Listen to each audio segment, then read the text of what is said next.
Hey guys, before we get into this week's video, I wanted to take a minute to say thanks to anyone that's viewing this. I've never asked for you guys to like or subscribe to these videos or any of that algorithm stuff. I have asked you to share it, but that's just to spread the word and expand the conversation. I appreciate the additional interactions that have come as a result of doing these videos. However, last week I did receive notification that I've reached the target threshold of 500 subscribers and 3,000 watch hours within the last 365 days. And that's pretty cool considering that I really only started putting these videos together about 6 months ago. I don't know how it all works. Maybe I'll actually be able to make a few bucks on the side for doing this YouTube thing. But for today, as we are in the middle of the holiday season, I just wanted to say thank you to everyone that has tuned into this channel and just ask that you keep sharing it so we can continue to grow the educated conversations around the Dolphins offensive line. Hey guys, welcome back. Eric Smith, 5 Reason Sports contributor here, co-host of the Scouting Combine with Hassan Patel. And on this video, we're going to be sharing our Week 16 offensive line grades for the Dolphins versus the 49ers. And if you're watching this video or listening to a podcast on the Dolphins offensive line this week, chances are that you don't care about anything other than what happened at the right guard position. So we're going to cover that. And of course, we're going to look at the rest of the line like we always do in these videos. And maybe you've already seen the overall grades on a tweet or on a screenshot. And let me explain. Liam Eichenberg did not play an amazing game. Neither did Isaiah Wynn. What they did was to execute to a satisfactory level nearly everything the offense asked them to do. And the secret sauce to all of that is that they just didn't ask them to do much. They had the least number of traditional pass pro sets, which is usually a half slide protection, since they played the Raiders, 4 or 5 weeks ago. And that also coincides with a stretch of games where Tua was throwing at least 40 times a game. So that creates less opportunities for the 1v1 pass protection where they're leaving those guards on an island. In addition to that, based on my charting, they ran 10 inside zone run plays against the 49ers. Only 3 of those were to the right side, and only one of those was when Isaiah Wynn was in the game. They also ran 10 outside zone run plays. Again, only 3 to the right, only 1 when Isaiah Wynn was in the game, which was the long Achane touchdown run. But that's hardly enough to form a conclusion on its own. So when you get down into the details, they were protected. This was a game where Mike McDaniel, the genius play caller we all thought we were getting, finally showed up. There was balance in the run versus the pass game. There was balance in the different blocking concepts. There was enough window dressing to keep San Francisco off balance, but not so much that it threw off our execution. So I'll give my opinion at the end of this video where I think Miami should go at right guard. But for now, we're going to get back to our regular scheduled format. All right, so you can see that 8.53 was the overall offensive line grade, and that's slightly above the season average. Nick Bosa wasn't very visible on the TV broadcast, but when you start to unwrap the All-22 film, you can see that nearly every pass protection concept that was called was in Nick Bosa's direction, and he was still close to affecting several plays. So, like I talked about with the guards, I felt like the way that this game was called overall did a good job of protecting this offensive line. Our lowest graded offensive lineman was Rob Jones. He comes in at a 7.55, and not a great game from him. It's a little bit below his season average. In my opinion, Rob Jones is still passable as a starter, but certainly not somebody that I'd be against upgrading as we move towards bringing this season to a close and looking forward to the offseason. All right, so just one play for Rob Jones here at left guard, and this is going to be a wham play, so they are letting this defensive tackle go and having Ingold block him in, and that's what's going to create the crease for Mostert to run. And as you can see here, we got Rob Jones who gets to that block, right? Leaves the tackle go as we'd like to go, does a nice job getting around, right? But at this point, he just needs to be able to get onto this block and be able to mirror Fred Warner, which is obviously a very tough ask, right? But if he gets onto that block there, look at the green grass that we're looking at here. And instead, right, and people talk about the hands outside, and I'm not as big on that. What I'm more big on, you can't get a great view of it here, is the pad level, right? He is significantly higher than what Fred Warner is. You can see, Warner's hips are a little lower there as he's tossed him. You can see the pads are a little bit lower, right? And that's where Warner's able to shed that block and get the flag thrown from here. But these are the things that we can continue to clean up, right? And if you just get that one last block, then we're looking at another explosive run play in this game. Back to our grades here, and Aaron Brewer coming in at a 8.12, which is a little bit lower than his season average. That being the second lowest grade in this game is a testament to how well the offensive line executed the game plan that was called by Mike McDaniel. And there was good and bad to this performance by Brewer. But one thing's clear with Brewer, and that's that he always pops off the screen for me. When I do my initial grading, I'll pull some reps as I'm going through that I want to reference back when I record. And it always seems like Brewer has the most clips, and this week is no difference. So Brewer's he's a lot of fun to watch. On the first one here, we're going to have a middle screen that we've run a lot over this, middle to second half of the season here. And, not a, highlight type block here, but what I like from Brewer is the growth that we're seeing that, earlier in the season, right, this defensive tackle is playing this well. He's not getting upfield. He's kind of reading it. And when that ball's thrown, he's looking to get into that play. And we've seen Achane almost get decapitated on plays like this, right? But so there's growth from Brewer that he's not just, getting off this guy, because clearly Brewer with his athleticism could leave that tackle in the dust if that's really wanted to do, right? Good recognition here, realizing this defensive tackle is playing it well, and rather than trying to leak off of there and get up here to Fred Warner that would have been his assignment, he does a good job of staying on that defensive tackle, and, not a great gain overall, right? But we're going to get a better opportunity by getting a wide receiver into some open field versus a linebacker than we would if he is getting hit by a 300 plus pound defensive tackle as he's catching the ball. So just some nice growth from Brewer there to not have some of the same issues in the screen game that we did earlier in the season. Next play here, so this is going to be a crack toss to the left side, right? We're going to get Tyreek sealing this defensive end here. And what I want you to look at with Brewer here is that when we look at assignments here, right, Tyreek is sealing there. We're going to get Julian Hill coming around the edge and getting out to, where did Julian go? No, he goes to the backside. So we're going to get Alec Ingold getting out to the edge here, right? So when we're counting up these defenders, right, it should be Ingold getting out to number 2, Armstead is getting to number 6, Brewer to number 53, and would have ideally liked to see Lamm get to Fred Warner here, but clearly that's not going to happen. So he slows down early to pick up the next thing, right?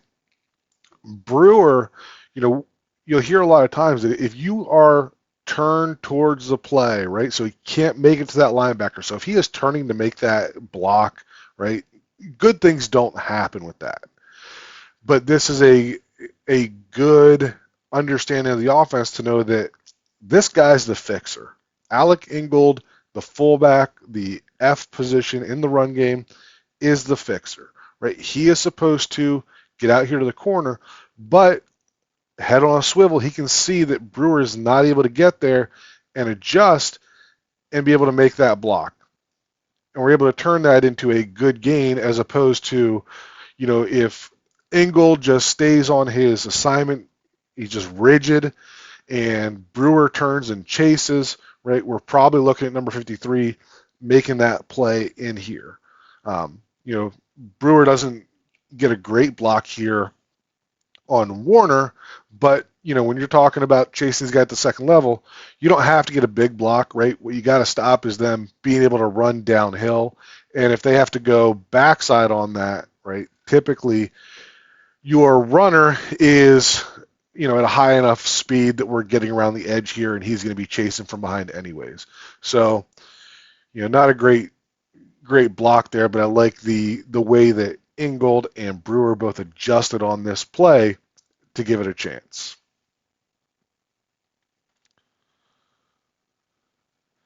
Let's see, next one here. So this is going to be a power with the center pulling and leading up through. And if you watched the video last week that I put out there, we talked about this. It was a pass play that's happening to the right side. And I told you this was something to keep an eye out in the run game for the future. And here we are next week, and we get Brewer pulling, right? You get your seal to the inside there, seal to the outside there, and your center is pulling up through to get the linebacker. And if we get, a little better block from Terron there, right? Here's another play that we're getting H-An up here, and he's just got to break that angle on the safety. But, this is just a concept that I kind of expected to happen. Last week when I talked about it, I mentioned that the Eagles used to do this with Jason Kelce, and not Hall of Fame level here, obviously with Brewer, but still a very similar type of athlete at the center position, and a concept I think that we can continue to see in Miami. And then last one for Brewer here, and like I said, not all good for Brewer. And on this is going to be essentially an inside zone. So we're getting a little window dressing here with the fake toss to Achane out here, reverse pivot inside to Mostert, right? But this is really, when we look at the blocking assignments here, right, everybody is stepping left. The aiming point is the guard. So this is inside zone to the left, right? And this should be able to hit right there, big crease, big run, but Brewer is not able to get around that nose tackle and seal him. He starts out in good position, right? We talk about hat position a lot, where your helmet is, and when he starts this play, starts out in good position right here. Right at this point, he should be able to fight upfield and seal that defender, but he's not able to get there. That defensive tackle creates that separation, and he's able to shed to make that block. So, like I said, not all sunshine and roses with Brewer, but still a very good performance and a lot of good stuff to watch, and just a guy that pops on the video every single week. All right, moving along. Next one's going to be Kendall Lamm coming in at a 8.92, which is a really good grade. But again, he was protected. Right, he wasn't left on an island versus Bosa, and as evidenced by the zone block numbers that we talked about earlier, he wasn't asked to do too many complicated things in the run game either.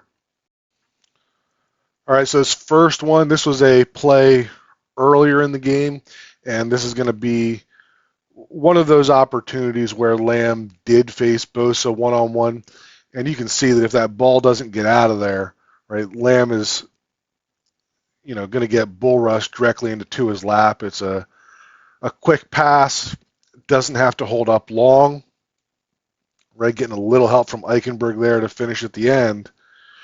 But at the same time, right?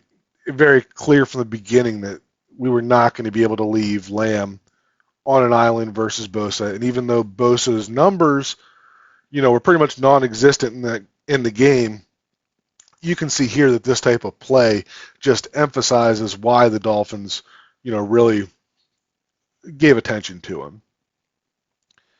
And then the second one for Lamm here. So this one's going to get highlighted a lot for Isaiah Wynn. This is going to be the long Achane touchdown run to basically seal the game. And it was a solid block by Wynn, right? I'm not taking anything away from Wynn. He, got full credit on this play. But, he's also not creating vertical movement here. He's not really in control of the horizontal movement, and he's not sealing the defender, right? So I'm not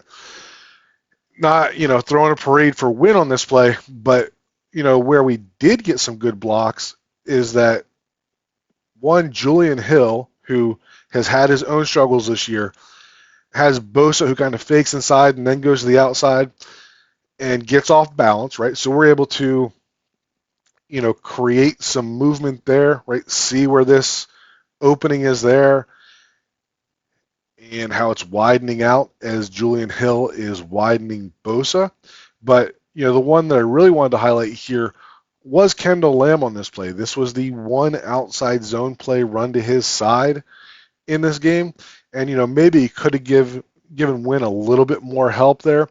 But as he gets to this second level against Fred Warner here, right, his ability to mirror, get his hands on him, and get him off balance, that is the block there that we should be celebrating when we talk about Devon Achane's long touchdown run to seal this game. And maybe Achane should have gone down, right? Hindsight 2020, thankfully it didn't matter, right? And I don't blame him. But Kendall Lamm on this play was really what sprung Achane, and of course the block by Tyreek is what finished it, right? But when you're looking at this play and people are sharing it for Isaiah Wynn, make sure we're giving Kendall Lamm his flowers too on that play. All right, next up, let's talk Terron Armstead coming in at a really good grade, 8.96. And Terron looked healthy in this game. He moved really well. He created movement in the run game. He handled pass protection like he always does, often, not getting any kind of help. All right, just a couple of quick ones for Terron here. One bad, one good. So this is going to be a inside zone run play to the right. And as you can see here, right, aiming point is the guard. And, you can make an argument that he should stay downhill. If he was a bigger back, maybe we're staying downhill and just getting what we can here, right? But reading what he's seeing here, Armstead's defender beats him across the face there. And, he gets a good slant in there, right? But ideally you'd like to see, zero penetration given up there, get that head across, and Achane does a great job to make Bosa miss to not have this as a bigger loss, right? Again, Bosa impacting something that, didn't show up as a sack or a tackle for loss really, but he was still impactful on the game overall. But, if we're able to stay downhill a little bit better there, maybe we get something out of that run, but Terron is not able to make that block, and is what it is. Good game overall, not perfect. Next one here for Terron. So this is going to be a outside zone play to the left, and what we're going to get here when we're looking at our blocking assignments, it's essentially going to be Julian Hill and Alec Ingold are responsible for the D end and the outside linebacker. Rob Jones, Terron Armstead, responsible for the defensive tackle and the linebacker here. And as you can see, the slants make it pretty clear who's going where, right? But great job by Terron Armstead here of getting Warner to the ground. And that's just that veteran savvy there that, we looked at Rob Jones earlier when he got called for the hold. And it's not always about just, getting your hands in the defender's chest and manhandling him, right? At the same time, Warner knows that Armstead has the size advantage on him. So he's got to be explosive in the way that he plays him, right? So you can see as those hands are coming out to pop him, to pop Armstead, that instead of Armstead just accepting that and trying to mirror it, right, he just swats those hands down and then basically at that point can just lay on him, right? And not a hold, right? Somebody's going to say it's a hold, not a hold, right? But, that sets stuff up later in the game too, right? Because if now, when Armstead's getting out there, if Warner's now worried about putting his hands out there to get swatted down, right, now you're going to be a little more tentative. Now it gives the offensive lineman the opportunity to really accelerate through, get the hands on the chest, and, run through the defender as opposed to, snapping him down the way that Armstead did here. So good veteran presence here to, use different ways to win against an all-pro linebacker. All right, so now we're getting to the right guards, and we didn't wait to the end because, we just want to talk about them at the end. They actually both graded really well, right? And we kind of covered the explanation of the grade on win earlier in the video, but when we're looking at guys that are grading it almost a 9 out of a 10, and they didn't do anything spectacular, then when we start to, try to find some video clips to share, then it can really, start to feel like nitpicking on the things they did wrong. All right, so let's start out with a good one here for Isaiah Wynn. And as you can see here, right, this is a slide rate protection because Nick Bosa is to the right side here. We're not going to leave Lamm on an island. And because of the alignment here, right, Wynn's got to help out with that tackle first, but really what we want to try to get to is that we're getting Brewer out here and we're getting help to Lamm. And got to be a little slow to go to make sure there's nothing else coming on the slide side. But you can see the nice transition here of Lamm letting him go and Brewer being there to pick it up, right? But the reason I'm including this for Wynn is that it's a good job of not just being done with that block and saying he's good to go, right? Watch that shot. That's fun, right? This is a guy that's really trying to find work, right? And again, this is the type of stuff that has lasting effects throughout the game, right? Bosa is getting a little far upfield on Kendall Lamm because Kendall Lamm knows that he has that help coming from underneath. He can defend that a little better, which means that Bosa naturally is going to feel like the inside move is there, and he gets that spin move, and the ball is gone, right? Actually, it's not even gone by then. But, you can see that as he turns around, right, Wynn is sitting there, helmet in his chest, knocks him on his ass, and that type of play. Now, for the rest of this game, any time that Bosa is getting upfield and he's thinking about throwing a spin move to get back inside, right, he's thinking about this right here, right? He's thinking about whether or not there's going to be a defender there. So that's the type of stuff that has lasting effects throughout the game. One more for Wynn here, right?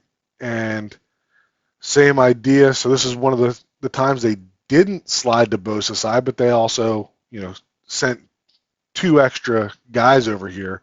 You got Jonnu giving a little chip there before he leaves to go out. Achan's over there as well, right? And then we get the twist from them. And this is a play that Tua throws away essentially. But probably a big reason for that is that Bosa is able to affect this play. We have Wynn being, a little late in adjusting back inside into this stunt, right? He's there, gets his shoulders turned probably a little more than what they should have, having Lamm out there. And as he's coming back, right, good job of dropping the foot. We've seen Brewer do this in videos earlier where he's able to drop that inside foot, flip the hips, and drive through. But we're not looking at the same level of athlete from Brewer to Wynn, right? Wynn's not able to get the helmet in front. So Bosa's able to get in there for a pressure. I don't know if that gets recorded as a quarterback hit or not, right? But this is clearly a ball that Tua has to get out of there off platform, or he's going to end up with Bosa coming in with a big shot in his chest. All right, and then last player here, Liam Eichenberg, 9.25. You can basically go ditto on the comments from Win. Wasn't asked to do much, and what he was asked to do, he did well on this game.